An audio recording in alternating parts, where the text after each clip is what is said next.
Chairman صدر town منصور احمد شیخ نے کہا ہے کہ کراچی کے سب سے اہم کاروباری اور تجارتی مراکز کے حامل صدر ٹاؤن میں تجاوزات سر فہرست مسئلہ ہے، جس کی وجہ سے عوام خصوصاً رہائش پذیر افراد اور خواتین و بچوں کو آمد و رفت میں سخت دشواری کا سامنا کرنا پڑتا ہے، جبکہ ٹریفک کی روانی بھی متاثر ہوتی ہے اور ٹاؤن انتظامیہ کی جانب سے تیار کردہ آپریشن پلان کے تحت مختلف علاقوں میں قائم تجاوزات کے خلاف مرحلہ وار مہم جاری ہے۔ ٹاؤن وائس چیئرمین عبد الرحمان موتی والا اور میونسپل کمشنر نور حسن جوکیو کے ہمراہ داؤد پوتا روڈ، راجہ غضنفر علی خان روڈ، بوری بازار، جامع کلات، سول اسپتال کے دورے کے موقع پر تجاوزات کے خلاف کارروائیوں کا جائزہ لیتے ہوئے چیئرمین منصور احمد شیخ کا کہنا تھا کہ انکروچمنٹ مافیا کے لیے ہمارے پاس زیرو ٹالرنس ہے۔ اس خصوصی مہم کے لیے ڈائریکٹر محکمہ لینڈ انفورسمنٹ کو ہدایت جاری کر دی گئی ہے کہ تجاوزات کے خلاف بلا امتیاز کارروائی عمل میں لائی جائے اور اس سلسلے میں کسی قسم کی سیاسی اثر رسوخ اور مداخلت بھی برداشت نہیں کی جائے گی اور کرنے والوں کے خلاف قانونی کارروائی عمل میں لائی جائے گی۔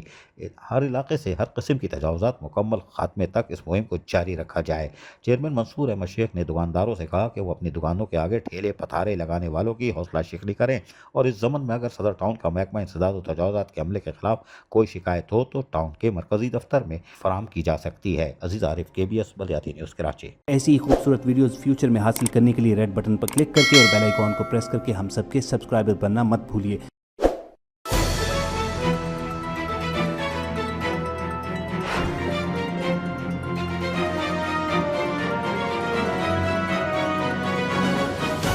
KBS